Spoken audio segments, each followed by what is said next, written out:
Assalamualaikum warahmatullahi wabarakatuh. Alhamdulillahirabbil alamin wa bihi nasta'inu wa bil umuri dunya waddin wa ala alihi wa sahbihi ajmain. Rabbi shrah li sadri wa yassir li amri wahlul 'uqdatam min lisani yafqahu qawli. Alhamdulillah, puji syukur kita panjatkan kehadirat Allah Subhanahu wa taala di hari yang cukup cerah ini. Kita bisa berkumpul di ruangan ini dalam rangka diseminasi budaya positif. Ini ya modul 1.4 dari calon guru penggerak angkatan 11. Rekan-rekan kita ada 4 orang. Ini akan mendeseminasikan mengenai budaya positif. Alhamdulillah kita diberikan nikmat sehat bisa berkumpul di sini tanpa kurang satu apapun. Mudah-mudahan nanti teman-teman yang lain bisa menyusul. Nanti di sini mungkin kita bisa sharing bersama-sama ya, walaupun ini bukan materi yang baru, tapi ini harus sering kita diskusikan bersama untuk penerapan bagaimana ke depannya penerapan budaya positif di sekolah kita. Baik, langsung saja ke susunan acara pada kegiatan hari ini, yaitu pembukaan oleh saya MC. Kita buka acara ini dengan membaca basmalah bersama-sama. Bismillahirrahmanirrahim. Yang berikutnya adalah menyanyikan lagu Indonesia Raya. Ya, Bapak Ibu dimohon berdiri.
Hadirin dipersilakan duduk kembali.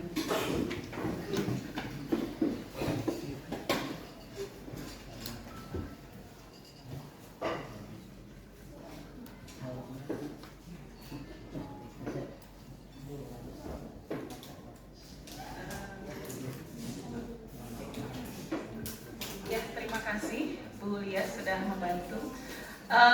Baik, kita beranjak pada acara berikutnya, sambutan dari kepala sekolah, tapi dalam hal ini diwakilkan oleh Ibu Neneng Sumiati SPD. Mangga yang mewakili, mangga Bu Neneng dipersilakan.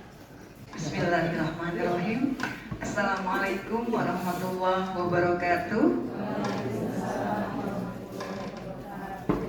Alhamdulillahirrabbilalamin. Wabihi nasta'in ala umuri dunya wa din wa ala alihi wa sahbihi ajma'in, amma ba'du.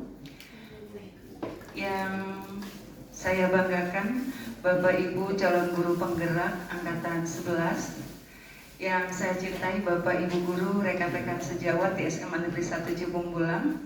Alhamdulillah wa syukurillah, kita panjatkan puji syukur kehadirat Allah Subhanahu wa taala bahwa pada hari ini kita berkumpul dalam rangka mengikuti diseminasi budaya positif dari calon guru penggerak angkatan 11.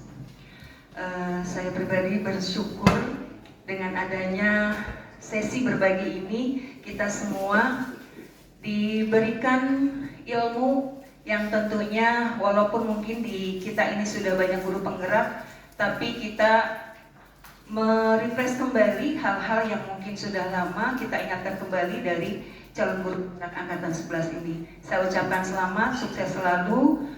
Mudah-mudahan perjalanan guru penggerak angkatan 11 sampai selesai dengan harapan lulus 100%. Selamat, terima kasih. Wassalamualaikum warahmatullahi wabarakatuh. Baik, terima kasih Bu Neneng sudah mewakili.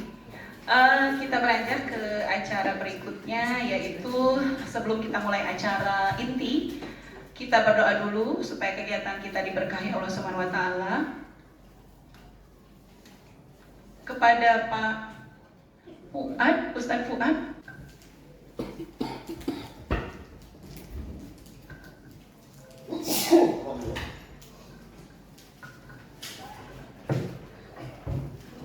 Assalamualaikum warahmatullahi wabarakatuh.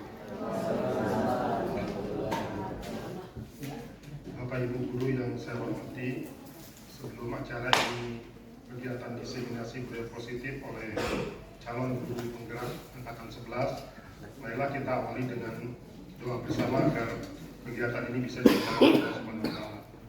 Bismillahirrahmanirrahim. Ya Jalal wal Ikram. Allahumma sholli wa sallim wa ala alihi wa sahbihi ajma'in. Alhamdulillah ya Allah wa ikafi majidah. Ya Rabbana lakal hamdu kama yanbaghi li jalalika wa ajmi sultani. Allahumma ighfir lana junubana wa kafir anna sayyi'atina wa tawaffana ma'al abrar. Rabbana la tuzigh qulubana ba'da idh hadaitana wa hab lana min ladunka rahmatan innaka antal wahhab. Ya Allah ya Rabb, pada hari ini kami berkumpul dalam kegiatan diseminasi calon guru penggerak angkatan 11, yaitu diseminasi tentang budaya positif. Ridhoilah Allah dan lancarkanlah kegiatan ini.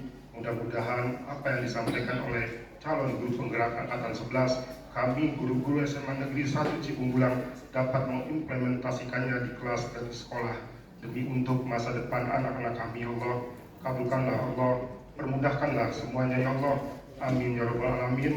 Rabbana atina fid dunya hasanah wa fil akhirati hasanah wa qina azabannar. Subhana rabbika rabbil izzati amma yasifun wa salamun alal mursalin walhamdulillahi rabbil alamin.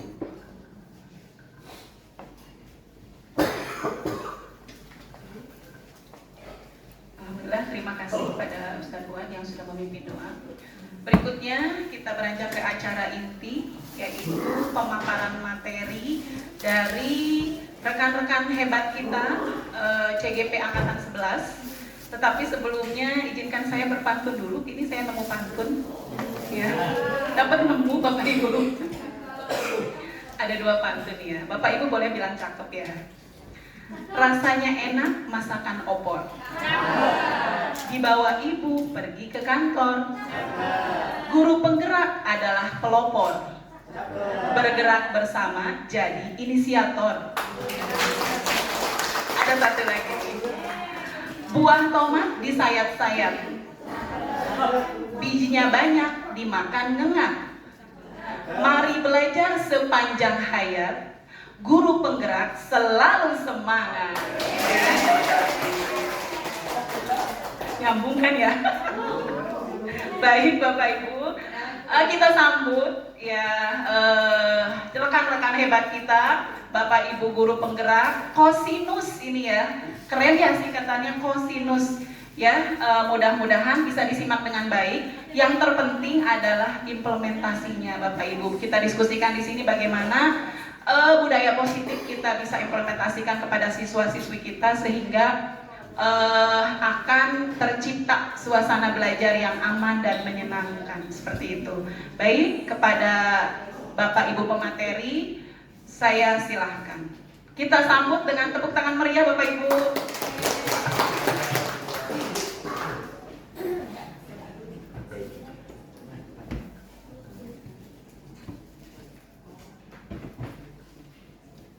Baik, bismillahirrahmanirrahim. Assalamualaikum warahmatullahi wabarakatuh.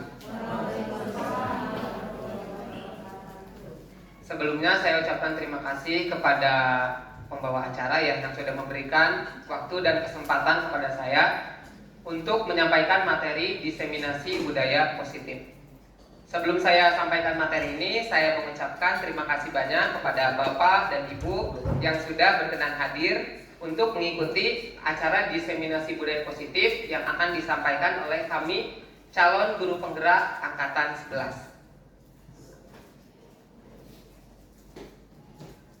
Baik, sebelum masuk ke materinya, di sini saya sampaikan disiplin positif. Tadi sebenarnya sudah disinggung oleh pembawa acara bahwasanya disiplin positif merupakan suatu perilaku atau tingkah laku yang kita lakukan di sekolah untuk menciptakan suatu budaya belajar yang menyenangkan bagi siswa dan tentunya kita sendiri sebagai pengajar.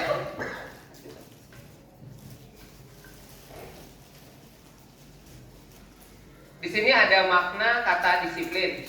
Nah, saya mengambil dari kutipan Ki Hajar Dewantara, Pemikiran, Konsepsi, Keteladanan, Sikap Merdeka, pada buku cetakan kelima 2013 halaman 47.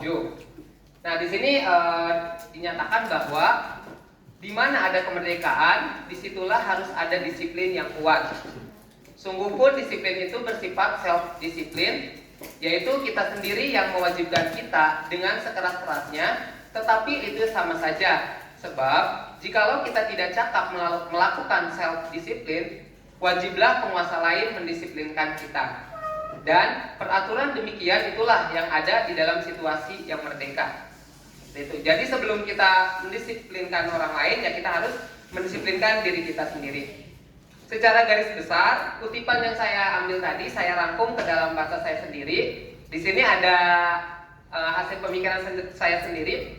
Disiplin sebagai bentuk kontrol diri. Nah, maksudnya kontrol diri di sini belajar untuk kontrol diri agar dapat mencapai suatu tujuan yang mulia. Nah, sebelum bisa mengontrol orang lain, kita harus bisa mengontrol diri kita sendiri.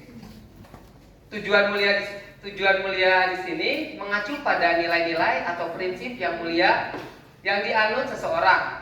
Kita namakan nilai-nilai tersebut sebagai nilai-nilai kebajikan, virtus yang universal. Jadi ketika kita menyebutkan suatu perilaku itu baik, berarti itu mengacu pada nilai-nilai kebajikan.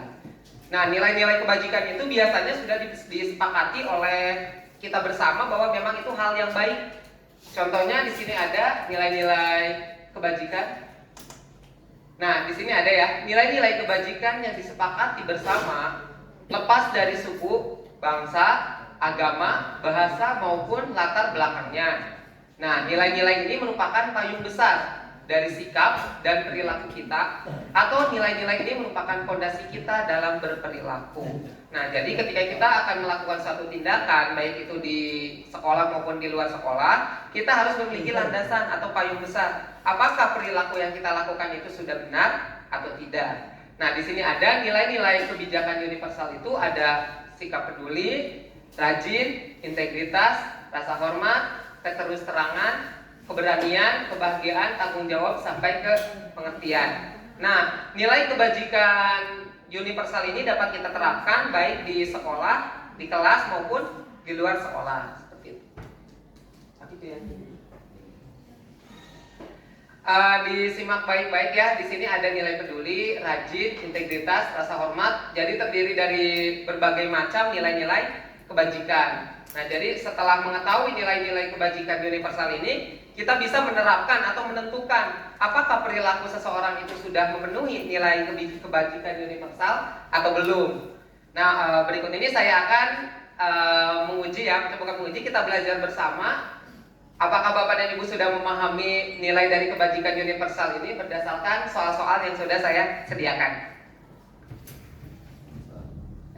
Nah, untuk soal yang pertama, kembalikan barang ke tempatnya. Kira-kira apa nilai kebajikannya? Kembalikan barang ke tempatnya. Disiplin. Disiplin, selain itu tertib.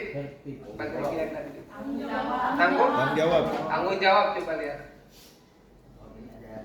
Ada di sini. Nah, berarti jawabannya tanggung jawab ya. Terus kita melihat yang kedua, dilarang mengganggu orang lain. Kira-kira nilai kebajikan yang dituju itu kemana nih?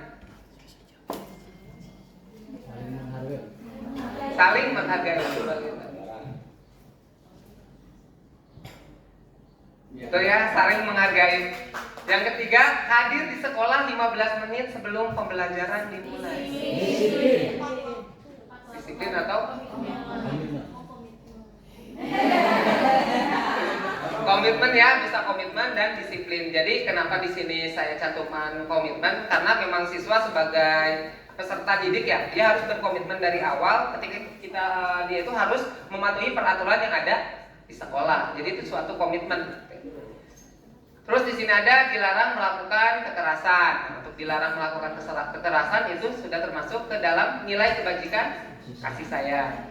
Selanjutnya dilarang menggunakan narkoba. Nah, kira-kira nilai kebajikannya apa? Nilai kebajikannya ada nggak tadi sebut? Sayangi diri sendiri termasuk ke dalam apa? Berprinsip. Jadi memiliki prinsip hidup ya. Jadi ketika kita memang sudah tidak ingin mengonsumsi narkoba ya berarti kita sudah berprinsip. Kalaupun misalkan kita mengonsumsi ya berarti prinsip hidup kita ya seperti itu. Merusak diri sendiri gitu ya. Terus bergantian atau menunggu giliran. Kira-kira apa nilai kebajikan yang dituju? Coba lihat tadi apa jawabannya. Jawabannya saling menghormati, ya kan? Biasanya saling menghormati atau menghargai. Kenapa saling menghormati? Karena kalau kita sedang mengantri misalkan nih, ya udah berarti saling menghargai satu sama lain, jangan sampai kita udah ada orang yang nunggu lama terus sama kita disalip aja gitu ya. Antriannya kan berarti tidak menghargai atau menghormati. Yang terakhir, dilarang merokok. Apa tuh kira-kira? Sama, berprinsip juga ya. Jadi nilai-nilai kebajikan yang dituju di sini saya ambil dari nilai-nilai yang sudah saya sampaikan tadi. Yang banyak itu ya dari mulai peduli, rasa kasih sayang, perhatian, integritas. Jadi nilai-nilai kebajikan ini jika kita lihat dari peraturan yang ada, kita ternyata bisa ditarik kesimpulan kalau memang suatu peraturan itu harus memiliki nilai kebajikan universal atau nilai yang bermanfaat bagi orang lain. Seperti itu. Lanjutkan. Nah, mungkin dari Bapak dan Ibu seringkali ketika pertama kali atau awal masuk ke kelas itu sering berpikir sedang membuat peraturan kelas, membuat keyakinan kelas gitu ya, membuat kesepakatan kelas. Nah, sebenarnya yang benar itu mana? Apakah peraturan kelas, kesepakatan kelas, atau keyakinan kelas? Nah, di sini saya mengambil topik mengapa harus keyakinan kelas. Nah, sekarang kita lihat. Nah, poin pembahasannya di sini ada peraturan kelas, kesepakatan kelas, dan keyakinan kelas. Kita lihat, ternyata dari ketiga ini memiliki perbedaan. Yang pertama, peraturan kelas. Nah, ternyata peraturan kelas adalah aturan yang disepakati oleh siswa dan guru untuk ditaati dan dilaksanakan selama berada di ruang kelas. Nah, tujuannya untuk apa? Tujuan dari peraturan kelas adalah untuk menjaga kondusivitas dan ketertiban di kelas serta memfasilitasi kegiatan belajar. Nah, jadi peraturan kelas itu hanya berlaku ketika ada di dalam kelas. Ketika sudah di luar kelas berarti tidak berlaku gitu ya. Karena disepakatinya hanya di dalam kelas saja. Seperti itu. Lanjutkan nanti. Yang kedua ada kesepakatan kelas. Nah, kalau kesepakatan kelas adalah pernyataan tujuan bersama dan standar perilaku antara siswa dan guru dalam lingkungan kelas. Jadi ini lebih ke standar perilakunya. Perilaku yang baik itu seperti apa? Yang disepakati, misalkan ketika disepakati tidak boleh makan dan minum dalam kelas, sepakat semua. Tapi ketika ada siswa yang memang ya udah boleh makan, nggak bisa saja dimasukkan. Nah, itu dalam kesepakatan kelas, ya kan? Jadi tujuan bersama untuk apa makan dan minum boleh di dalam kelas, takutnya ada yang belum sarapan ketika belajar misalkan lapar, kesepakatan kelas kan boleh makan gitu ya. Jadi tidak kasarnya tidak merugikan siapapun karena setiap di dalam kelasnya itu udah sepakat di dalam kelas itu boleh makan gitu ya. Terus selanjutnya ambil. Nah, yang terakhir itu ada keyakinan kelas.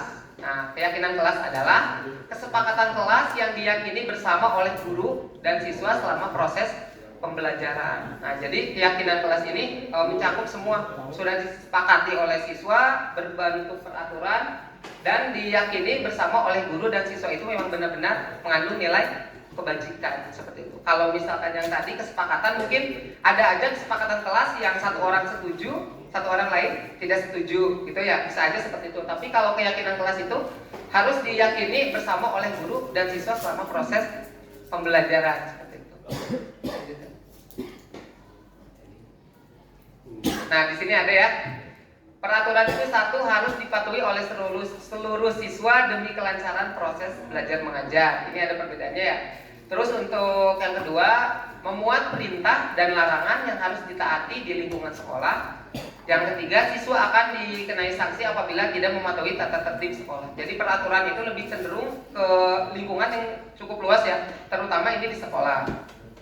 Terus yang kedua, kalau kita melihat keyakinan di sini, yang pertama nilai-nilai kebajikan yang disepakati.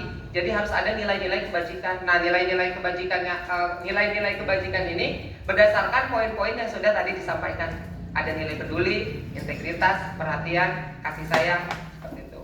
Yang kedua bersifat lebih universal atau abstrak. Jadi secara umum gitu dan bisa dipahami oleh seluruh siswa di dalam kelas maupun di lingkungan sekolah. Yang ketiga bentuk pernyataan positif. Jadi bentuknya itu dalam pernyataan positif. Jadi ya tidak boleh kayak biasanya kan jangan membuang sampah, kita jangan menggunakan kata jangan, tapi buanglah sampah pada tempatnya. Jadi seperti itu. Terus yang keempat mudah diingat. Jadi jangan terlalu banyak membuat keyakinan kelas. Sedikit tidak apa-apa, yang penting bisa diingat dan bisa dijalankan oleh siswa. Yang kelima, warga sekolah berkontribusi dalam pembuatan kelas lewat surah. Ini pembuatan keyakinan kelas ya, lewat surah pendapat. Jadi ketika kita ingin membuat suatu keyakinan kelas, kita wajib meminta pendapat dari warga kelas itu sendiri. Jangan sampai kita langsung membuat keyakinan, ini keyakinan yang sudah Bapak buat, ini keyakinan yang sudah Ibu buat, harus kalian patuhi. Jadi tidak seperti itu konsepnya. Lanjutkan. Nah, di sini ada prosedur pembentukan keyakinan kelas. Yang pertama, bercurah pendapat. Nah, jadi bercurah pendapat di sini siswa diberikan kebebasan untuk berpendapat. Seperti apa sih keinginan yang mereka inginkan ketika ada di dalam kelas? Keyakinan kelas apa yang ingin mereka sampaikan? Setelah sudah terkumpul keyakinan mereka inginkan, jadi kayak semacam peraturan seperti apa gitu ya, kesepakatan seperti apa, baru dituangkan atau dicatat semua masukan yang ada yang disampaikan oleh siswa itu dicatat, bisa di sticky note atau langsung di papan tulisnya. Terus yang ketiga, susun dan gunakan kalimat positif seperti yang tadi ya, yang seharusnya dilarang membuang sampah, jangan ditulis jangan membuang sampah sembarangan seperti itu. Terus yang terakhir, tinjau ulang. Setelah disusun kalimat positif, kemudian ditinjau ulang apakah keyakinan kelas itu sudah sesuai atau tidak dengan kebutuhan yang ada di dalam kelas, seperti itu.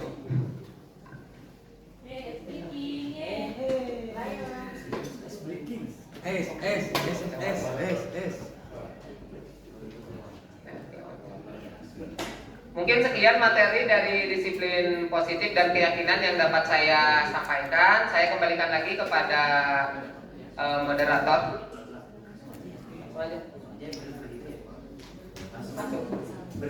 Ya, saya lanjutkan lagi ya. Saya berikan kepada materi berikutnya, Bapak Abi. Baik, terima kasih Bang Jai. Aduh, Bapak Ibu sambil beraktivitas, izinkan saya. Ya, boleh. Kesepakatan kita boleh sambil makan. Bismillahirrahmanirrahim. Assalamualaikum warahmatullahi wabarakatuh. Kalau saya katakan satu kata, ibu tepuk tangan satu kata. Kalau saya ucapkan dua kata, ibu tepuk tangan dua kata. Kalau saya mengucapkan tiga kata, ibu tepuk tangan tiga kata. Kalau saya ucapkan 10 kata, ibu tepuk tangan 10 kata. Oke, siap? Kalau lepaskan aktivitasnya. Halo. Aku nggak bisa hai. Tepuk tangan satu kali. Halo. Apa kabar? Baik-baik saja. Luar biasa. Terima kasih. Satu kali, terima kasih gitu ya. Oke. Iya, terima kasih banget. Oke, baik, tepuk tangan buat kita semua.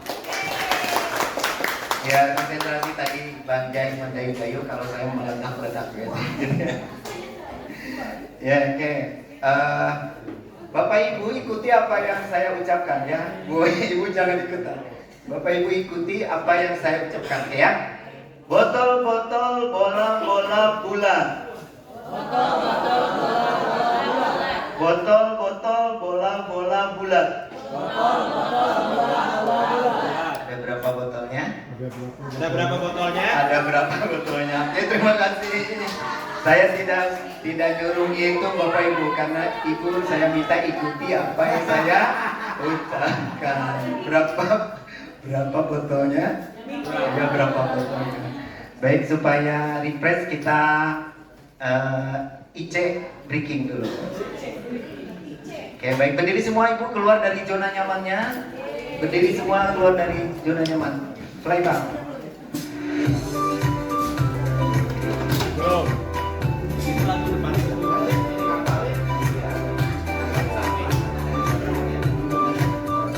Laila Ajijah. Ke atas meramai bintang, tangan ke samping burung yang terbang, tangan ke depan ikan berenang, dudukkanlah siap berdoa. Putar-putar tangan diputar, lunggu-lunggu tangan digulung, bulan berikan pada bundar, kanan kiri atas bawah dia berdoa.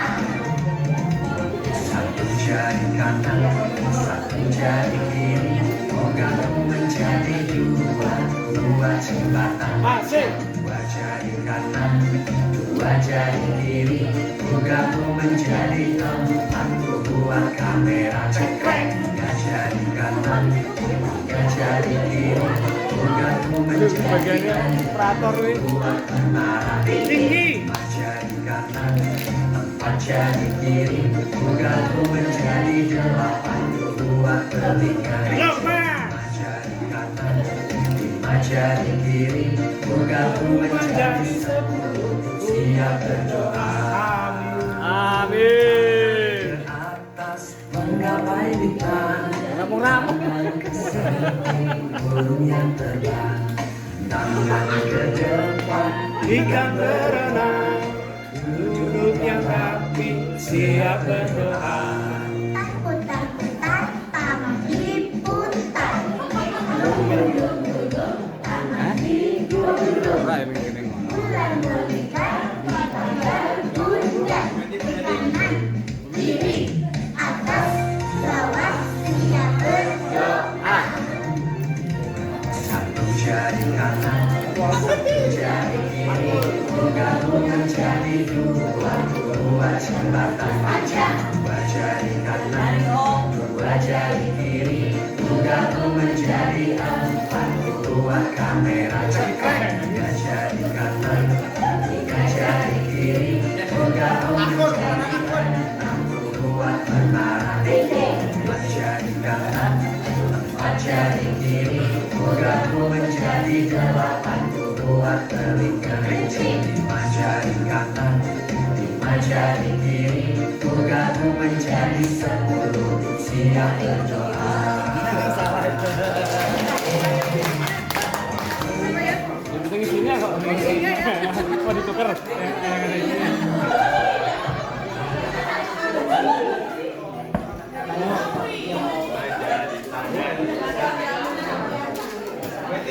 Oke, baik Bapak Ibu, mengingatkan kembali. Oh, selamat datang Pak Haji di auditorium. Hal penting yang perlu kita ingat selama kita menjalankan kurikulum Merdeka, bahwa di kurikulum Merdeka hakikatnya adalah bagaimana kita meningkatkan kemandirian dan motivasi intrinsik anak guna memunculkan niat belajar dari dalam diri mereka sendiri. Mereka belajar bukan karena ingin dapat juara, mereka belajar bukan karena disuruh orang tua, mereka belajar bukan karena hidup, tapi mereka belajar karena kesadaran diri sendiri. Itu yang substansi. Oleh karena itu, materi yang akan saya sampaikan adalah tentang motivasi, reward, and punishment. Bapak Ibu, saya yakin ketika melangkahkan kaki ke tempat kita mengajar, ada daya dorong dari dalam. Daya dorong itu yang disebut dengan motivasi. Daya dorong itu menggerakkan hati untuk melakukan sesuatu agar kita mencapai tujuan yang kita inginkan. Saya mau minta pendapat dari Bapak Ibu. Satu saja, apa yang mendorong Bapak Ibu bisa duduk memenuhi undangan Kosinus hari ini? Boys? Motivasi Ibu mengikuti. Motivasinya saya ingin menambah wawasan dan nambah konsumsi. Baik, biasa itu Ibu Neneng katanya datang duduk memenuhi panggilan kami karena ingin menambah wawasan. Ya, itu berarti ada satu daya dorong dari diri Bu Neneng. Dan ada juga motivasinya supaya mendapatkan kudapan. Nah, ini yang disebut dengan daya dorong eksternal. Yang tadi dari dalam intrinsik, yang dari luar adalah ekstrinsik. Tapi yang bersifat dari luar itu sifatnya sementara. Jadi kalau tidak ada makanan, boleh jadi tidak datang. Oleh karena itu, yang ekstrinsik itu adalah motivasi yang tingkat luar atau sementara saja. Oke, baik, Nenek Bang. Ada motivasi intrinsik, ada motivasi ekstrinsik. Motivasi dari dalam dan motivasi dari luar. Yang dari dalam adalah satu keinginan dari seseorang untuk melakukan sesuatu atas dasar dorongan yang berasal dari dirinya sendiri tanpa adanya pengaruh dorongan dari orang lain, dengan sebab atau dengan adanya tujuan yang ingin dicapai. Ini adalah hakikinya ya, motivasi intrinsik. Next, kemudian ada yang kedua yang disebut dengan motivasi ekstrinsik, yaitu suatu keinginan seseorang untuk melakukan sesuatu dengan pengaruh atau dorongan dari orang lain untuk mencapai tujuan atau sesuatu yang menguntungkan.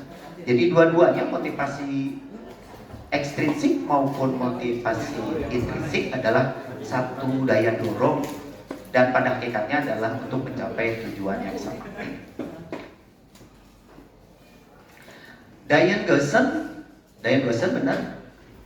Gosson mengatakan ada 3 motivasi perilaku seseorang manusia. Jadi ada 3 daya dorong perilaku manusia yang mendorong, ada 3 motivasi yang mendorong terjadinya perilaku manusia. Kayak yang pertama adalah menghindari ketidaknyamanan atau hukuman. Jadi kalau nggak hadir nggak enak nih, itu motivasinya menghindari ketidaknyamanan. Kalau nggak datang gimana ya? Kalau nggak sekolah gimana ya? Gitu. Itu berarti motivasi yang muncul karena menghindari ketidaknyamanan atau hukuman. Anak-anak datang tepat waktu karena takut dikunci pintunya. Kalau 07 sudah dikunci, anak-anak datang sebelum pukul 7 karena ada daya dorong menghindari ketidaknyamanan atau hukuman. Motivasi ini adalah level 1 atau tingkat terendah dari motivasi perilaku manusia. Jadi kalau kita masih ada pada motivasi dorongan ini, motivasi yang karena menghindari ketidaknyamanan, menghindari hukuman, berarti ini adalah motivasi yang level 1. Kalau orang melaksanakan sholat karena takut neraka, berarti ini masih motivasi level 1. Saya tidak mau sekolah karena takut. Saya mau sekolah, kalau tidak sekolah nanti dimarahin sama bapak, berarti motivasinya level 1. Yang kedua, ada orang melakukan sesuatu karena ingin mendapatkan imbalan atau penghargaan diri orang lain. Saya datang ingin disebut bahwa saya orang yang memenuhi, yang kolaboratif, yang mendukung. Saya melakukan ini karena ingin jadi juara. Saya melakukan ini, saya pengen jadi ranking 1. Saya melakukan ini pengen dapat 90 word. Nah, itu adalah motivasi karena ingin mendapatkan imbalan. Ada hadiahnya, Ratu Cup gitu, melakukan olahraga karena ingin dapat hadiah. Berarti itu motivasinya karena ingin mendapatkan imbalan. Itu adalah motivasi level 2. Oke, lanjut. Level 1 dan level 2 seluruhnya adalah motivasi yang muncul karena dorongan dari luar. Jadi kalau ada perilaku yang muncul karena pengaruh dari luar, itu masih level 1. Dan yang ketiga, ada motivasi untuk menjadi orang yang mereka inginkan dan menghargai diri sendiri dengan nilai-nilai yang dia percaya. Ini yang luar biasa. Ini yang disebut dengan the real motivation. Motivasi yang sesungguhnya. Tetapi motivasi yang level 3 ini tidak bisa didapat tanpa berlatih dari mulai motivasi 1 dan 2. Jadi gak apa-apa. Jadi kalau Allah Subhanahu wa Ta'ala mendorong kita agar menjadi pribadi yang beriman takwa, Allah suka kasih tahu basyiron wa nadhiron, kasih berita gembira agar tertarik, kasih berita yang menakutkan dengan neraka agar mereka terhindar. Tetapi pada titik iman sejati, seseorang melakukan perilaku bukan karena takut neraka pengen surga, bukan karena menghindari hukuman pengen mendapat pahala, tetapi dia melaksanakannya karena dirinya sadar bahwa saya adalah hamba Allah, punya kewajiban untuk mengabdi kepada Allah. Karena semuanya berasal dari Allah. Ini adalah titik puncak sebuah motivasi yang hakiki. Jadi kalau dalam bahasa agamanya adalah aku beribadah bukan karena pengen surga, aku beribadah bukan karena takut neraka, tapi aku beribadah karena kewajiban diriku. Allah sudah ciptakan aku sebagai manusia dan saya sadar bahwa tugas manusia adalah mengabdi kepada Allah. Dan itu adalah the real motivasi. Next, reward and punishment. Kita bincang tentang reward and punishment. Saya tertarik dengan satu kalimat bahwa terus bab ke akhir bab. Terus kebanyakan. Terus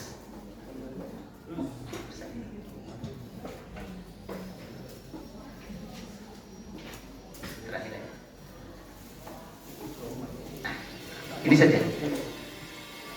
Dihukum dengan penghargaan. Ini dari satu kalimat bahwa Ketika seseorang mendapatkan penghargaan menjadi juara satu, sesungguhnya menjadi hukuman bagi yang lain. Karena kita sedang menafikan bahwa orang lain itu di bawah orang lain. Padahal dalam konsep merdeka adalah setiap anak kita adalah pemenang. Setiap anak kita adalah pemenang. Dihukum dengan penghargaan adalah seseorang yang melakukan aktivitas karena ingin mendapatkan penghargaan, sesungguhnya itu adalah sebuah hukuman. Karena pada hakikatnya penghargaan dan hukuman tidak melepaskan seseorang dari nilai kemandirian. Oleh karena itu, pendidikan yang goal akhirnya adalah penghargaan dan hukuman yang diberikan oleh seseorang guru kepada muridnya itu hanya pada tahapan agar menggerakkan anak-anaknya menjadi pribadi-pribadi yang mandiri. Bukan berarti kita tidak boleh menghukum dan tidak boleh memberikan penghargaan. Boleh melakukan itu, tetapi dalam batas-batas proses pendidikan. Toh Allah Subhanahu wa Ta'ala juga melakukan tahapan-tahapan penghargaan dan hukuman. Pada akhirnya hebat luar biasa apabila anak-anak kita mau belajar dengan penuh kesadaran tanpa ada hukuman dan tanpa ada penghargaan. Tapi tentunya itu semua harus mendapatkan harus melalui proses yang luar biasa. Baik, cukup itu Bang Jai materi dari saya. Pemberian penghargaan sejatinya adalah hukuman. Pemberian penghargaan sejatinya adalah hukuman. Tapi boleh nggak kita memberikan penghargaan? Boleh dalam batas-batas tertentu.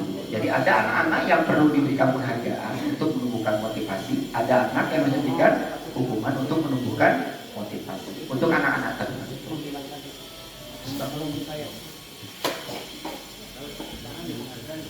Banyak banget ya.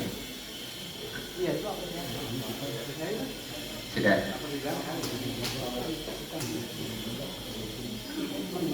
Dihukum oleh penghargaan. Hakikat kalau seseorang melakukan penghargaan yang hakikatnya itu hukuman, efeknya adalah memberikan pengaruh jangka pendek dan jangka panjang. Jangka pendeknya motivasinya tinggi ingin mendapatkan penghargaan, jangka panjangnya dia tidak akan melakukan sesuatu kalau tidak ada penghargaan.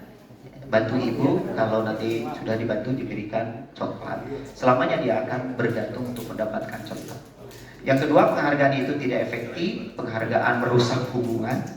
Gara-gara yang juara lalu dia tidak juara, protes kemana-mana gitu ya, itu kan berarti merusak hubungan. Dewan jurinya jadi takut gitu ya, merusak hubungan. Penghargaan mengurangi ketepatan dan penghargaan adalah menghukum.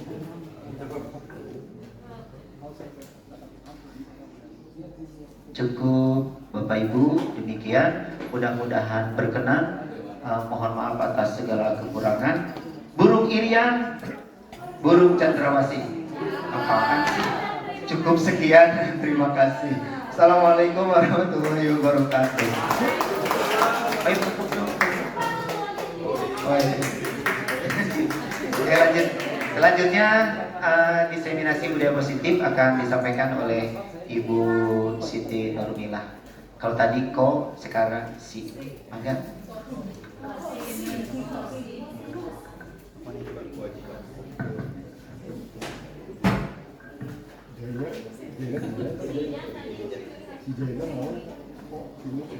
Cek. Ya, baik. Ya, kita breaking dulu berarti ya. Assalamualaikum warahmatullahi wabarakatuh. Terima kasih pada Mulina tadi sebagai MC dan rekan-rekan saya dari calon guru penggerak angkatan 11. Baik Bapak Ibu, sebelum masuk ke materi saya, kita ice breaking dulu supaya saya juga relax, Bapak Ibu juga relax. Karena agak deg-degan juga nih ngomong di depan Bapak Ibu ya. Gitu. Baik, ice breakingnya begini. Ibu-ibu tahu kan, bapak-bapak juga tahu tepuk konsentrasi ya. Tahu ya, tepuk konsentrasi, tapi begini, nanti Bapak Ibu semua berdiri. Tepuk konsentrasi, saya pertama berarti ya, kita misalnya tepuk konsentrasi. Konsentrasi dimulai. Bu Ratu. Nah, nanti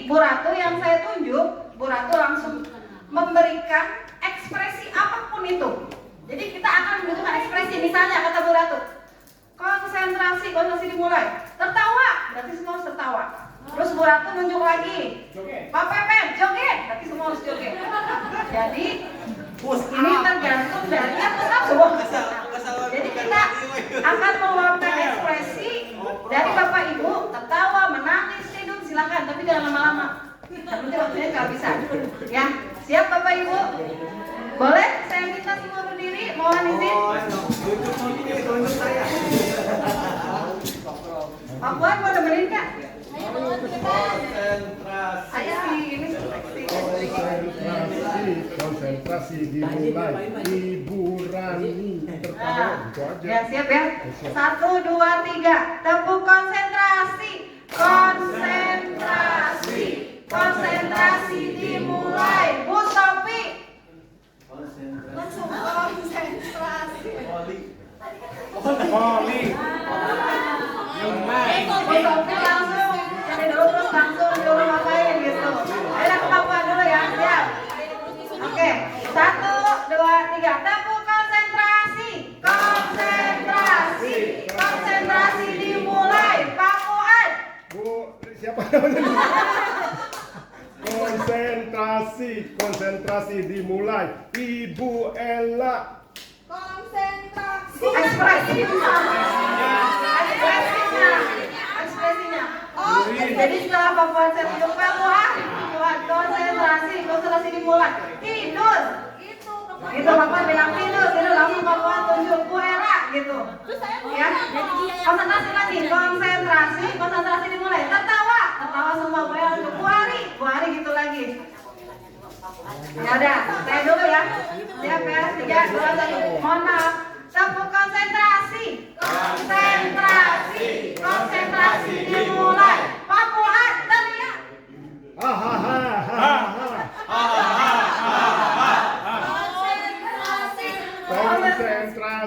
Konsentrasi dimulai. Bu Rani menangis.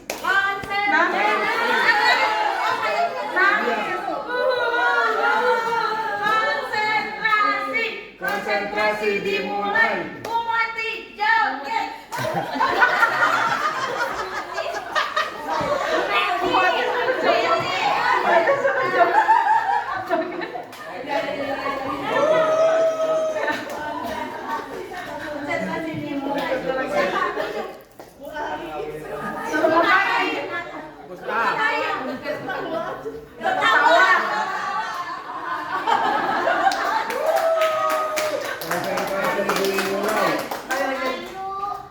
Suruh apa?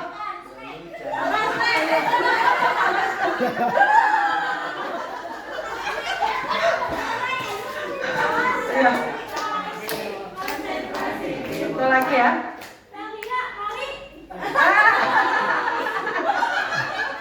Baik, ini cukup menarik mengenai kebutuhan dasar manusia dan ini nanti berkaitan erat dengan segitiga restitusi. Kenapa saya rasa cukup menarik? Karena begini Bapak Ibu, yang saya rasakan di sini CGP sudah dari angkatan 4 sampai angkatan 10 ya. Ini angkatan 11. Yang betul-betul saya pahami memang betul ketika kita berada di dalam CGP itu sendiri. Jadi walaupun sudah mendapatkan diseminasi dari beberapa teman, di sini baru betul-betul saya paham bahwa memahami kebutuhan dasar manusia itu menjadi salah satu hal yang kita perlukan, baik kita sebagai manusia biasa ataupun sebagai seorang guru. Karena ini bisa kita terapkan kepada anak sendiri ataupun kepada murid-murid kita. Jadi kalau kita lihat di sini, kebutuhan dasar manusia itu adalah segala sesuatu yang kita lakukan untuk mendapatkan apa yang kita inginkan. Dan seluruh tindakan yang kita lakukan di sini memiliki tujuan. Dan semua itu adalah usaha terbaik dalam rangka supaya memenuhi kebutuhan dasar kita sebagai manusia. Jadi pada prinsipnya, kalau kita lihat nanti, seseorang berbuat, tadi Abi Jogo sudah menjelaskan ada motivasi. Kalau di sini seseorang berbuat itu, dia ingin memenuhi apa yang menjadi kebutuhan dasar bagi dirinya sebagai seorang manusia. Nah kita lihat di sini, kebutuhan dasar manusia itu apa saja? Ada 5 kebutuhan dasar manusia. Yang pertama adalah kebutuhan bertahan hidup, yang kedua kasih sayang dan rasa diterima, ketiga penguasaan, 4 kebebasan, dan 5 kesenangan. Lanjut Pak J. Nah ini untuk bertahan hidup. Bertahan hidup, survive, ini adalah kebutuhan asasi kalau menurut saya, kebutuhan dasar banget. Karena di sini kebutuhan yang bersifat psikologis untuk membuat dia bertahan hidup. Misalnya di sini makan. Bapak Ibu duduk di sini sambil ngemil, itu kan dalam rangka memenuhi kebutuhan makan. Bayangkan kalau ibu-ibu nggak makan siang, bapak nggak makan siang, rasanya gimana? Lapar, lemes, berarti ada kebutuhan yang tidak terpenuhi. Termasuk juga di sini kebutuhan akan kebutuhan biologis, kebutuhan kesehatan, rumah, dan lain sebagainya. Itu adalah kebutuhan yang masuk ke dalam bertahan hidup atau survive. Yang kedua, ini kebutuhan kasih sayang. Nah, ini maaf saya tampilkan foto keluarga saya karena ini adalah kebutuhan yang sangat-sangat saya butuhkan. Ya, bagaimana pada kebutuhan sayang ini dan rasa diterima itu adalah kebutuhan akan hubungan dan koneksi sosial. Jadi menerima kasih sayang, kemudian juga diterima oleh komunitas, kelompok, ya, menyayangi binatang peliharaan. Ini pasti harus dipenuhi. Ketika tidak dipenuhi, maka akan muncul kegelisahan, akan muncul permasalahan. Nah itulah yang kita temukan pada anak didik kita, termasuk juga kepada anak kita mungkin di rumah, seperti itu. Yang ketiga, penguasaan, di mana di sini adalah kebutuhan pengakuan atas kemampuan yang dimiliki. Berarti lebih ke eksistensi diri ya Bapak Ibu. Di mana di sini ini berhubungan juga dengan pencapaian kompetensi, terampil, ya, ingin memiliki rasa harga diri, berharga di mata orang lain, dan mendapatkan pencapaian. Nah, di sini mungkin kalau kita lihat ini sangat terlihat karena beberapa guru di Semanggun ini punya progres yang luar biasa ya Bapak Ibu. Ini terlihat dari penguasaan kompetensi yang mereka miliki, seperti itu. Kemudian yang keempat, kebutuhan kebebasan. Di sini adalah butuh untuk berbuat suatu pilihan. Ada sisi kemandirian, memiliki pilihan, ya, dan tidak terpengaruh oleh orang lain, senang mencoba hal baru dan hal-hal yang menarik. Jadi ingin memiliki kebebasan. Dan yang terakhir adalah kebutuhan akan kesenangan. Saya perlihatkan foto Bapak Ibu sedang bermain voli. Itu adalah suatu kebutuhan akan kesenangan. Karena tidak ada Ratu Cup, belum ada Ratu Cup kemarin ya. Baru mau gitu ya. Ya, baru mau ada Ratu Cup. Berarti kalau ada Ratu Cup mungkin kebutuhannya lebih pada nanti eksistensi gitu ya. Atau tadi motivasinya lebih kepada ingin mendapatkan sesuatu. Tapi kalau misalkan kemarin kita lihat bagaimana antar kombel itu melakukan aktivitas tanding voli, itu adalah kebutuhan akan kesenangan. Karena di situ bisa tertawa, bisa happy, bisa lepas semua hal gitu ya. Jadi di situ adalah kebutuhan akan kesenangan. Ya, seperti itu. Nah, dari sini itu sudah selesai tentang kebutuhan dasar manusia. Kita masuk ke restitusi. Restitusi itu apa sih? Restitusi ini adalah suatu proses menciptakan kondisi bagi murid untuk memperbaiki kesalahan mereka sehingga mereka bisa kembali kepada kelompok mereka, tentunya dengan karakter yang lebih kuat. Jadi kalau kita lihat di sini memang memperbaiki karakter. Lanjut. Nah, ada 9 ciri restitusi. Yang pertama, belajar dari kesalahan, bukan menebus kesalahan. Jadi kesalahan itu menjadi sebuah pembelajaran. Yang kedua, memperbaiki hubungan. Artinya setelah mengalami restitusi, itu hubungan menjadi lebih baik, bukan malah ada rasa tidak suka entah dari murid kepada guru, anak kepada orang tua. Tapi kita di sini justru lebih memperbaiki hubungan. Yang ketiga, menawarkan bukan memaksa. Artinya kita itu mengarahkan kepada siswa solusi apa yang akan kita berikan, bukan kita memaksa memberikan solusi harus A, harus B, harus C. Kemudian yang keempat, restitusi diri itu adalah cara terbaik. Dan yang kelima, menuntun untuk melihat ke dalam diri. Nah, karena di situ nanti ada tahapan bagaimana murid atau yang menjadi sasaran yang direstitusi itu merasa mereka itu memang melakukan itu untuk memvalidasi, untuk memenuhi kebutuhan apa yang ada pada diri mereka. Baik, saya lanjut. Yang keenam, mencari kebutuhan dasar yang mendasari tindakan. Saya ingatkan kembali bahwa seseorang itu memiliki tingkah laku pasti dalam rangka memenuhi kebutuhan dasarnya. Itu pun terjadi pada murid dan juga pada anak-anak kita mungkin di rumah. Maka di sini kita perlu mencari tahu kebutuhan dasar apa sih yang sebetulnya dia ingin penuhi. Yang ketujuh, berfokus pada karakter bukan tindakan. Artinya kita itu akan melihat bahwa karakternya yang akan kita rubah, bukan tindakan. Kalau tindakan mungkin seperti tadi di materi Abi Coco misalnya, ada anak terlambat disuruh keliling lapangan 10 kali, yang mungkin ini pernah sering kita temui pada masa dulu. Anak terlambat berdiri di depan sambil ngangkat sebelah kaki dijewer telinganya gitu ya, itu pada tindakan. Jadi bukan pada pembentukan karakter yang ingin dirubah. Kemudian 8, fokusnya pada solusi. Dan ke-9, mengembalikan murid yang berbuat salah pada kelompoknya. Artinya murid tadi ketika dia berbuat salah, dia tidak menjadi terpinggirkan karena kesalahannya.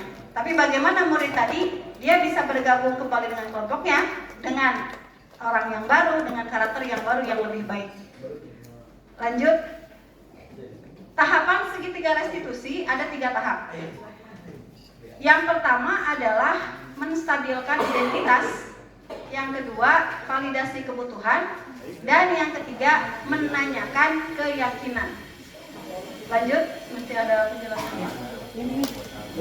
Nah, ini pada tahap menstabilkan identitas.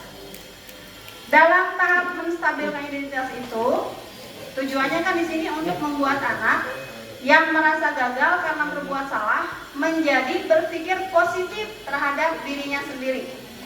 Karena punten yang saya temui Bapak Ibu, generasi Z sekarang atau Gen Z itu pada umumnya mereka itu baperan, sekalipun anak laki-laki. Disebut dengan generasi stroberi, artinya memang lembek seperti stroberi. Ya, tidak boleh ketoel, tidak boleh kena panas gitu ya, cepat meleleh dan lain sebagainya. Nah, ya hasil playnya Bapak Ibu. Nah, jadi di sini kadang anak itu selalu punya pemikiran begini. Ketika misalnya kita jadi salah, contohnya misalnya kita ambil contoh satu siswa yang sering berbuat salah. Mungkin dulu tuh murid kesayangannya Bu Rani ya, ada Kobil ya. Jadi pernah lah murid kesayangan. Pernah, maksudnya dia sampai punya pemikiran begini. Iya Bu, saya mah salah wae di mata semua guru.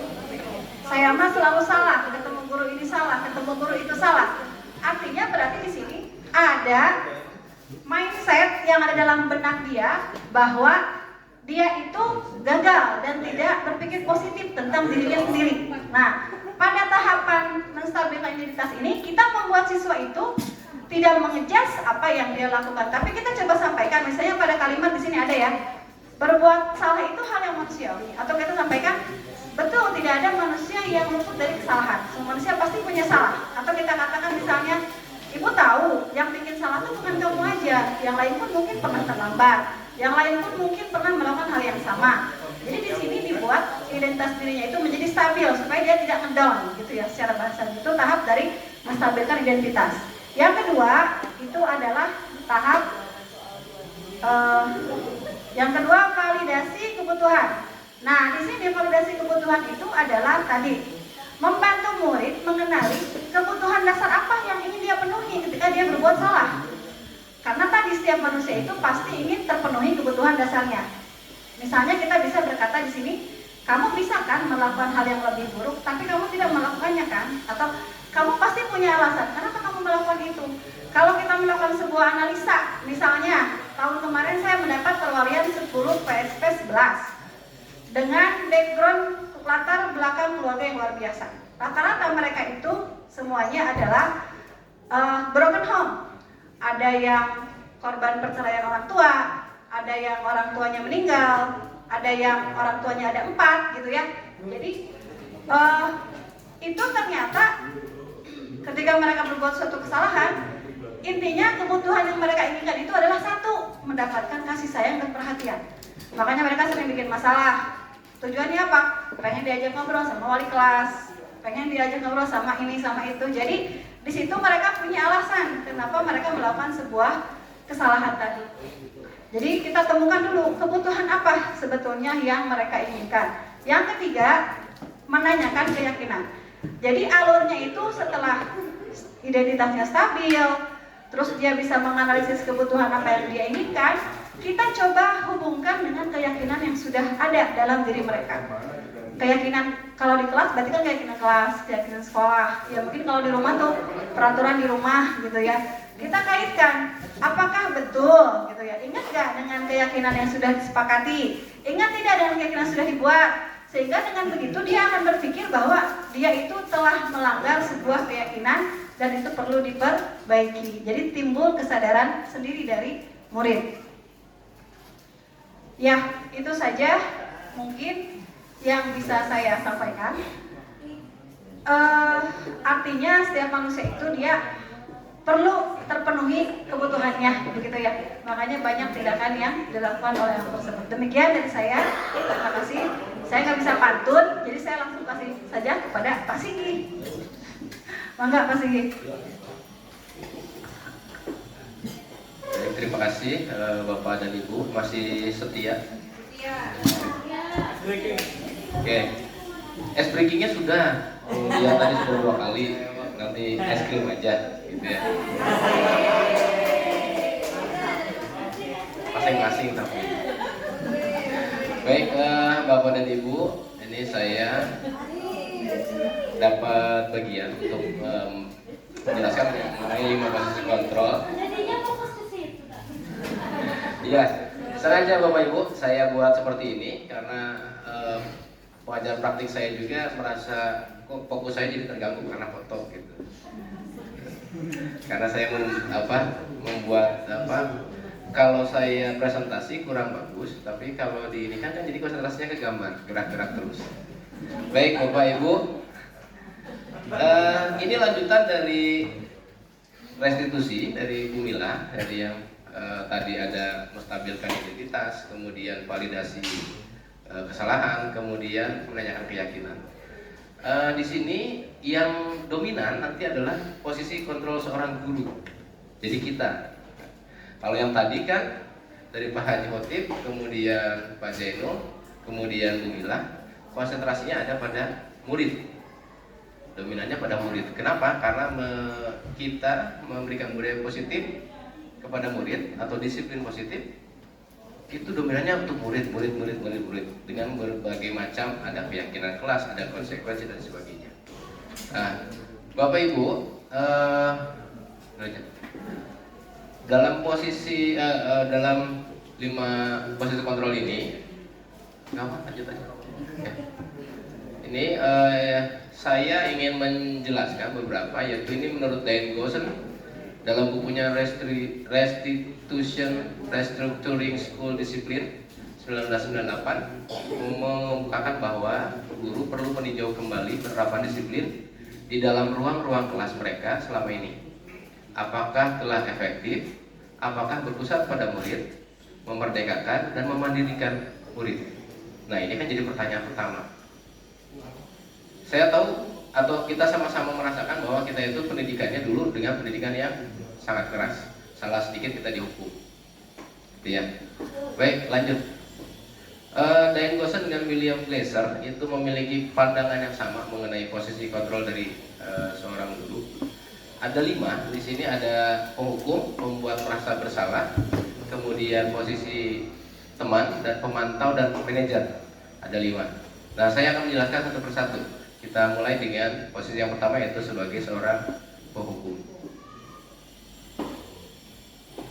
Ya, Bapak dan Ibu, ciri khas dari seorang penghukum ini bisa menggunakan hukuman fisik maupun hukuman berupa verbal, perkataan. Kemudian orang-orang yang menjalankan posisi penghukum senantiasa mengatakan bahwa sekolah memerlukan sistem atau alat yang dapat lebih menekan murid-murid lebih dalam lagi. Nah, ada ya, dulu kita merasakan bahwa ketika kita melakukan sesuatu, karena saya juga sering merasakan bahwa dulu setiap kali ada saya salah pasti langsung dihukum. Alasannya adalah kamu melanggar tanpa mengetahui di belakangnya apa sebetulnya dan sebagainya. Oke, lanjut slide 2. Nah, ini Bapak Ibu apa ya? Perkataan atau mungkin yang sering dikeluarkan pada orang-orang yang memiliki posisi sebagai seorang penghukum, yaitu biasanya patuhi aturan saya atau awas, ya, jadi nadanya keras. Kamu selalu saja salah, ya, jadi ada penekanan tertentu. Nah, guru seperti ini senantiasa percaya bahwa ada satu cara agar pembelajaran bisa berhasil, yaitu caranya sendiri. Nah, mudah-mudahan di SMA Negeri 1 Cibulang guru-gurunya sudah bisa memberikan respon kepada anak dengan baik, sehingga tidak ada lagi guru dengan posisi kontrol sebagai penghukum yang fokusnya apa yang dilakukan adalah yang paling betul. Oke, kita lanjut ke pembuat merasa bersalah. Pada posisi ini biasanya guru akan bersuara lebih lembut. Pembuat rasa bersalah akan menggunakan keheningan yang membuat orang lain merasa tidak nyaman, bersalah, atau rendah diri. Nah, Bapak Ibu, jadi terkadang kita juga seperti itu ya. Dengan jangankan dengan murid, dengan teman aja sering begitu kadang-kadang. Jadi muncul kata-kata kamu tega, ya. Jadi itu. Nah, ini posisi ini yang pembuat merasa bersalah ini memang kadang ini menurut saya ini agak samar karena nanti akan mirip dengan posisi dari seorang pemantau nantinya. Oke, lanjut. Nah, membuat merasa bersalah ini kata-kata yang sering dikeluarkan yaitu ibu sangat kecewa sekali dengan kamu. Ya, nadanya nada yang enak lah ya, karena saya sedang serak-serak bergelora. Kemudian berapa kali Bapak harus memberitahu kamu ya, dan lain sebagainya. Nah, di posisi ini murid akan memiliki penilaian diri yang buruk tentang diri mereka. Murid merasa tidak berharga dan telah mengecewakan orang-orang yang disayanginya. Nah, jadi yang timbul efeknya ke murid itu adalah dia akan merasa bahwa dirinya itu tidak berharga atau sering mengecewakan orang lain. Oke, lanjut.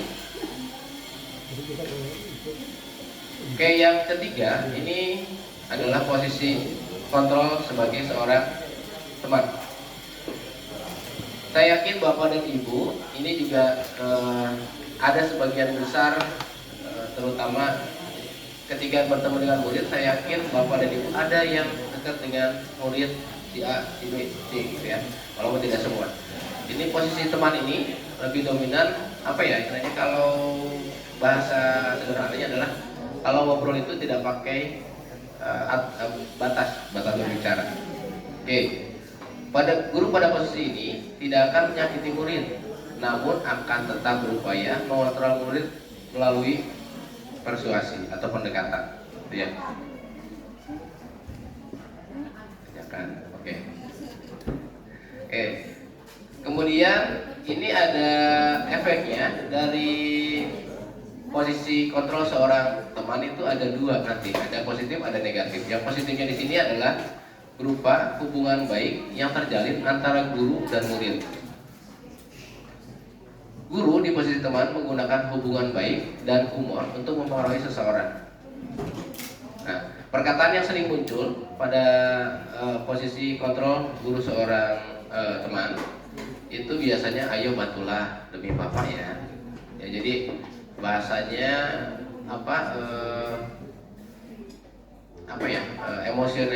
emosionalnya itu datar gitu, sama seperti teman. Ya sudah, kali ini tidak apa-apa, nanti ibu bantu bereskan dan sebagainya. Nah, itu kadang muncul. Ya, oke, lanjut. Yang kedua adalah ini efek negatifnya ketika guru mengambil posisi kontrol seorang teman. Ini hal negatifnya pada posisi ini adalah bila suatu saat guru tersebut tidak membantu, maka murid akan kecewa dan berkata, saya pikir bapak itu teman saya. Murid merasa dikecewakan dan tidak mau lagi berusaha. Hal lain yang mungkin timbul adalah murid hanya akan bertindak untuk guru tertentu dan tidak untuk guru lainnya. Jadi dia akan membatasi diri. Maksudnya begitu ya, guru tertentu. Murid akan tergantung pada guru tersebut. Nah, itu yang efek negatif dan positif dari posisi kontrol seorang guru sebagai teman. Oke, posisi kontrol yang keempat. Ini karena saya bagian yang paling sedikit tapi paling rumit sebetulnya, karena hubungannya dengan diri kita sebagai guru. Oke, yang keempat ini Bapak Ibu, ini adalah sebagai pemantau. Pemantau berarti mengawasi. Pada saat kita mengawasi, kita bertanggung jawab atas perilaku orang-orang yang kita awasi. Posisi pemantau berdasarkan pada peraturan-peraturan dan konsekuensi. Dengan menggunakan sanksi atau konsekuensi, kita dapat memisahkan hubungan pribadi dengan murid sebagai seorang yang menjalankan posisi pemantau. Nah, tadi saya menyampaikan bahwa pemantau ini agak mirip dengan seorang posisi sebagai pembuat bersalah dengan teman tadi, hampir mirip itunya. Karena nanti yang membedakan adalah dari nada bicara yang digunakan. Nah, Bapak Ibu, sebelumnya kita lanjut dulu pemantau. Oke, pertanyaan yang sering diajukan atau muncul pada seorang guru dengan posisi kontrol pemantau itu biasanya peraturannya apa? Jadi pemantau itu kembali lagi dengan dengan prinsipnya, yaitu pada konsekuensi. Ya. Kemudian apa yang telah kamu lakukan? Sanksi atau konsekuensinya apa? Nah, pasti ke situ terus kalau pemantau. Mirip dengan yang tadi pembuat merasa bersalah. Nadanya pun dia tidak menggunakan nada yang keras. Oke, kemudian seorang pemantau sangat mengandalkan perhitungan, catatan, data yang dapat digunakan sebagai bukti atas perilaku seseorang. Posisi ini akan menggunakan catatan, stiker, dan sebagainya. Posisi pemantau sendiri berawal dari teori stimulus dan respon yang menunjukkan tanggung jawab guru dalam mengontrol murid. Itu ya Bapak Ibu, ini untuk posisi pemantau. Oke, dilanjut Bang. Nah, posisi kelima atau posisi kontrol sebagai manajer yang kelima. Manajer adalah posisi di mana guru berbuat sesuatu bersama dengan murid, mempersilahkan murid untuk mempertanggungjawabkan perilakunya, mendukung murid agar dapat menemukan solusi atas permasalahannya sendiri. Pada posisi kontrol manajer, murid diajak untuk menganalisis kebutuhan dirinya, dan orang lain. Di sini penekanannya bukan pada kemampuan membuat konsekuensi, namun pada kolaborasi dengan murid. Bagaimana memperbaiki kesalahan yang ada. Nah, jadi manajer ini dia bagaimana berusaha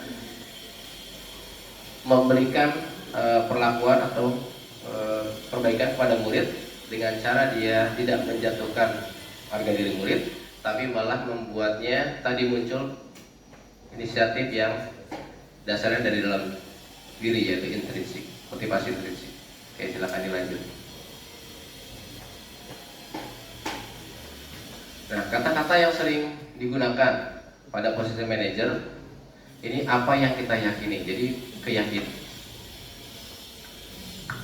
Ya, jadi kalau pemantau konsekuensi, kalau manajer itu keyakinan. Karena kalau dalam keyakinan itu tidak ada hukuman. Jadi motivasi yang muncul dari intrinsik, dari dalam diri sendiri. Kemudian apa yang jika kamu meyakininya, apakah kamu bersedia memperbaikinya? Terus begitu pertanyaan.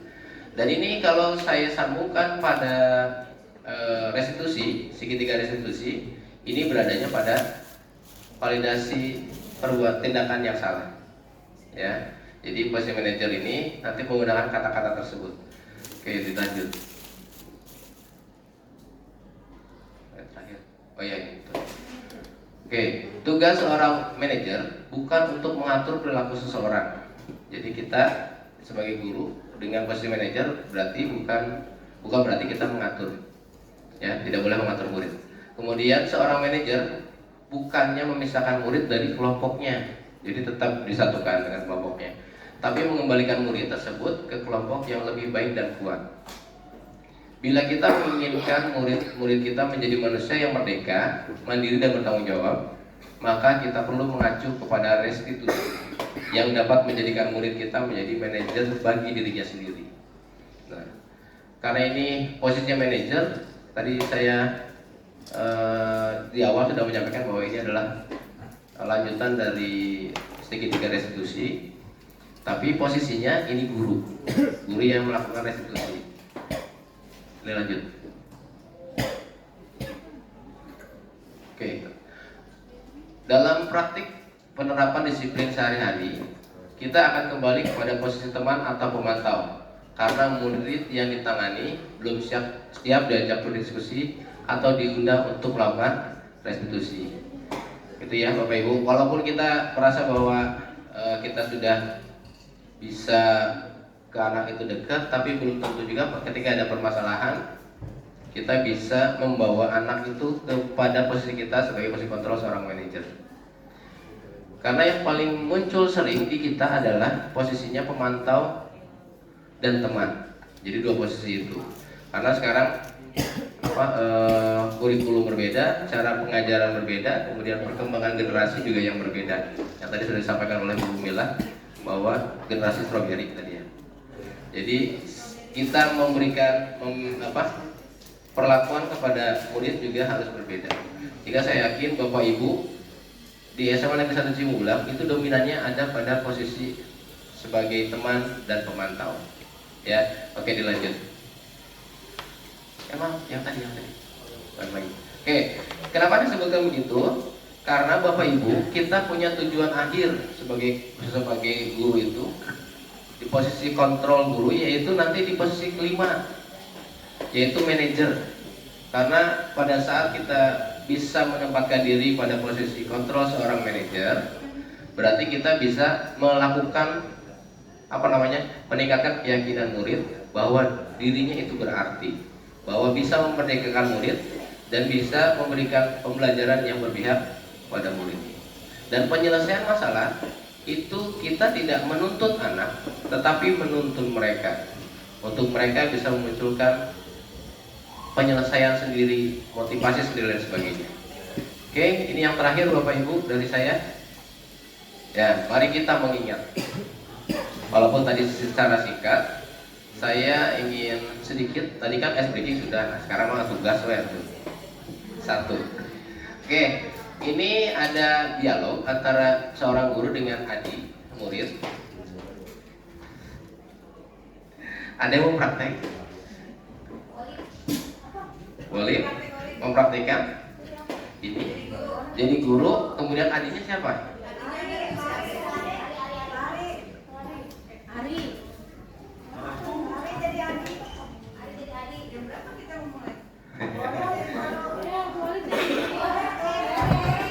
Oke, kalau tidak berarti kita ini saja kita bacakan.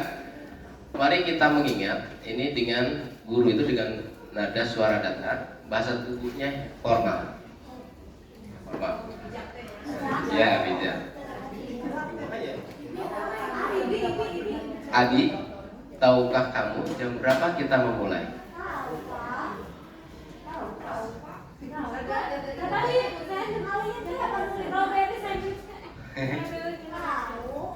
Oke, tahu Pak.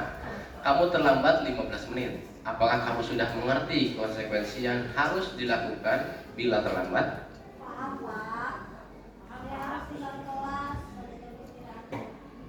Iya, paham Pak. Saya harus tinggal kelas pada jam istirahat nanti dan mengerjakan tugas ketertinggalan saya. Oke, kemudian guru bertanya, ya benar. Nanti pada saat jam istirahat, kamu harus tinggal di kelas untuk menyelesaikan tugas yang tertinggal tadi. Saya tunggu. Ya, pertanyaannya adalah posisi kontrol apa yang dilakukan oleh guru tersebut? Yang tadi ada 5, ada posisi apa? penghukum, pembuat bersalah, kemudian ada teman, ada pemantau, dan ada manajer. Oke ya, kuncinya adalah tadi yang disampaikan oleh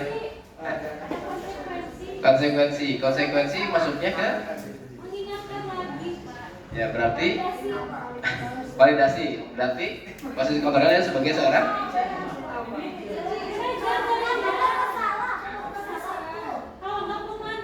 iya betul. Posisinya adalah silakan jawabannya, Pak J. Ini penasaran, kata saya juga sama-sama. Ya sama-sama. Silakan diklik Pak J. Jawabannya.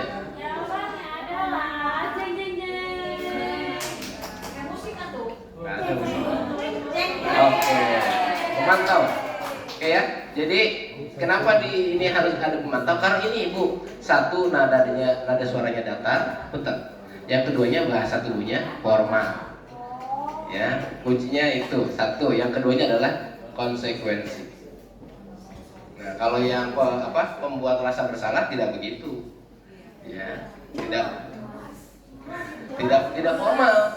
Ininya nada suaranya datar tapi bahasa tubuhnya tidak formal karena posisinya dia mirip seperti teman. Nah, gitu Bapak Ibu.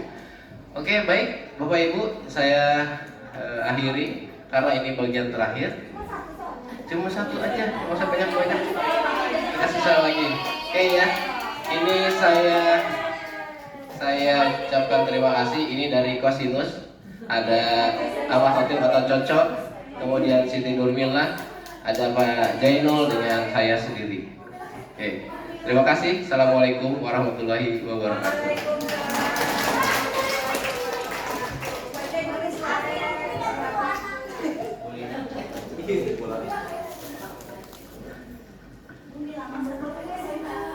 Baik, terima kasih. Kita kasih aplaus untuk keempat teman hebat kita di depan. Ya, baik, terima kasih Bapak Ibu CGP Angkatan 11 sebagai pematerinya nih. Sebetulnya kita berbagi ya, sharing karena memang ini bukan hal yang baru, tetapi dalam penerapannya kita harus terus diingatkan. Sudah belum menerapkan ini? Kadang saya juga jadi teringat kembali, oh iya waktu itu mempelajari ini tapi belum sempat saya terapkan atau baru menerapkan sekali dua kali saja. Nah ini mungkin jadi pengingat buat kita juga, saling mengingatkan karena memang untuk menerapkan budaya positif tidak bisa hanya 1-2 orang yang menerapkan ya Bapak Ibu ya. Jadi harus kita semua bersama-sama berkolaborasi agar tercipta suasana ini kan kaitannya dengan karakter ya, penerapan karakter pada anak. Jadi ini memerlukan waktu yang cukup lama gitu ya, memerlukan kolaborasi dan ini juga harus ada pemahaman yang seragam gitu antara semua guru-guru yang ada di SMA 1 Cibungbulang, sehingga memang bisa tercipta suasana pembelajaran yang aman, menyenangkan, anak-anak merasa kondusif untuk belajar gitu. Belajar di sini bukan hanya di kelas tetapi di luar kelas juga ya. Terima kasih, jadi diingatkan. Mungkin ada tanya jawab atau bagaimana Pak? Atau mungkin hal yang didiskusikan? Umpan balik ya, umpan balik mungkin ya Bapak Ibu ya, refleksi umpan balik. Perwakilan itu mah ya.